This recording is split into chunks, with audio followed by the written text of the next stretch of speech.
안녕하세요. 여러 간들에 대해 간드러지게 알려드리는 간들입니다. 이번 시간에는 핵의학과 팽진철 교수님을 모시고 핵의학과란 무엇인지, 그리고 페트 검사, 스캔 등에 대해서 살펴보도록 하겠습니다. 서울대학교 병원 핵의학과에서 진료를 맡고 있는 팽진철 교수라고 합니다.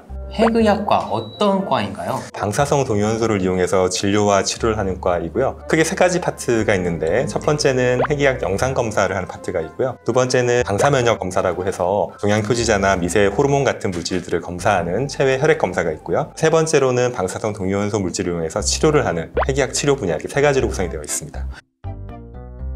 방사선이라고 하면은 영상의학과도 잠깐 떠올리게 되고, 방사선 종양학과 이런 것도 떠올리게 되는데 뭐가 좀 다른 건가요? 가장 큰 차이점은 말씀드린 대로 방사성 동위원소를 이용한다는 거고요. 방사성 동위원소 물질을 인체에 투여를 하는, 이런 것이 가장 큰 차이가 되겠습니다. 일반적인 그냥 방사선 동위원소 어떻게 다른 거예요? 영상학과에서 이용하는 방사선이나 또는 방사선 종양학과에서 하는 거는 외부에서 방사선을 인체에 쏘아주는, 그래서 나오는 방사선이나 또는 그걸로 치료를 하거나 이렇게 하게 되는데요. 저희는 방사선 물질 자체를 인체에 넣어주거나 또는 그걸 가지고서 치료를 이용하는, 그게 좀 차이가 되겠습니다.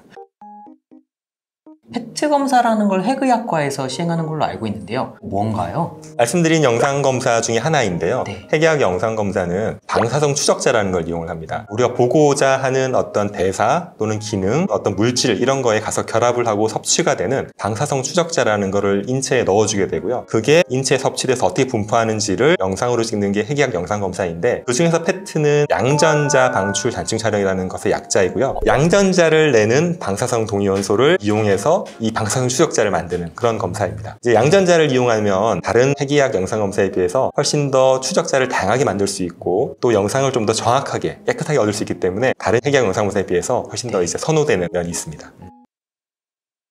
간암을 앓고 계신 분들, 간경화 있는 분들도 마찬가지지만 CT, MRI를 찍고 나서 나쁜 놈, 악성 종양이 의심되네 할 때 페트라는 검사를 많이 시행하게 되는데요. 어떻게 나쁜 놈, 악성 종양이 있는지를 알 수 있는 건가요? 여러 가지 추적자들이 있기 때문에 사실 한 가지만 설명드리긴 어렵지만, 가장 많이 이용하는 거는 이제 FDG라는 걸 이용하는 페트거든요. 네. 포도당을 살짝 바꿔놓은 그런 물질입니다. 포도당이 몸 안에서 섭취가 되는 걸 보면 결국 포도당 대사가 증가되거나 감소되어 있는 걸 볼 수가 있는 거죠. 그 CT나 MRI에서 종양이 이제 보인다고 했을 때 특성이 좀 다를 수가 있어요. 포도당 대사가 높은 것들은 대부분 악성도가 높고 전이도 잘하고 재발도 잘 되는 그런 특성이 있기 때문에 포도당 대사를 평가하는 목적으로 펫이 쓰이게 되고요. 이 FDG 펫을 찍음으로써 이게 진짜로 종양이 맞는지, 아니면 가끔 CT에서 보이는 것 중에서 양성 결절도 있을 수가 있는데 그런 것들을 간별해낼 수 있는 그런 장점도 있습니다.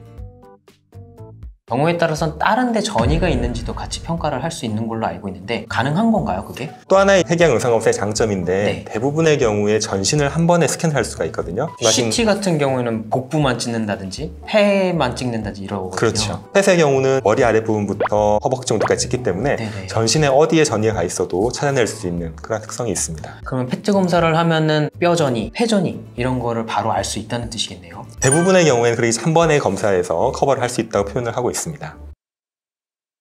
어떤 과정으로 찍을 수 있는 건가요? 꼭 입원을 해서 찍어야 되는 건가요? 대부분의 핵의학 영상 검사는 인체에 방사성 추적자를 투여를 하고 주사 한 번으로 끝나고, 또는 먹는 경우도 물론 있습니다만 그렇기 때문에 입원하실 필요는 전혀 없고, 투여하고 사진 찍고 집에 가시는 외래로도 가능합니다. 외래에서도 가능한 거군요. 금식은 해야 되는 건가요? 방사성 추적자의 종류에 따라 좀 다른데, 포도당 대사를 보는 FDG 펫의 경우에는 일정 시간 금식을 하셔야 됩니다. 금식을 하시면 몸 안에 혈액에서 포도당 농도가 떨어지면서 정상 장기들은 포도당 섭취가 떨어지게 되고요. 종양은 그럼에도 불구하고 개걸스럽게 계속 포도당을 먹게 되거든요. 더 잘 보이게 되죠. 빨리 자라려고 그걸 막 먹는 건가요, 포도당? 네, 맞습니다.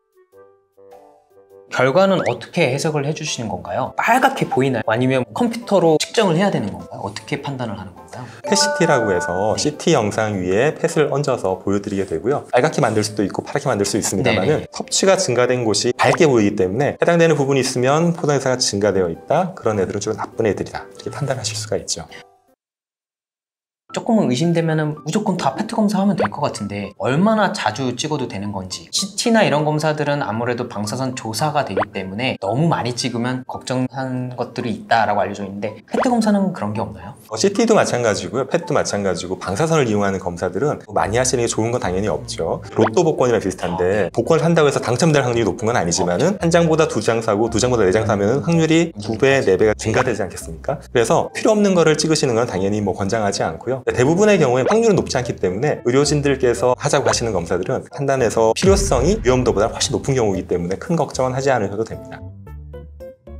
펫에서 음성이면은 저는 걱정 안 해도 되나요? 라고 질문하시는 분들이 종종 있거든요. 펫에서 얼마나 잘 그거를 감지할 수 있는 건가요? 모든 검사들이 마찬가지지만 100% 믿을 수 있는 검사는 없고요. 펫에서 꼭 음성이라고 해서 완전히 음성이다라고 안심하실 수 있는 건 아닙니다. 간암의 경우에는 그런 포도당대사를 피해가는 놈들이 좀 있어가지고서요. 아세트산이라는 걸 또 이용해서 펫을 찍기도 합니다. 하나만 가지고 판단하실 수는 없고 여러 가지를 종합해서 같이 판단하셔야 됩니다. 간암의 진단에 있어서는 페트 검사로 진단을 하는 건 아니고 CT나 MRI 등의 영상 검사로 진단을 하고 원격 전이 여부를 판단하기 위해서 페트 검사를 하거든요. 왜냐면 간세포암 같은 경우에는 포도당 대사가 원활하지 않는 종양도 간혹 있거든요.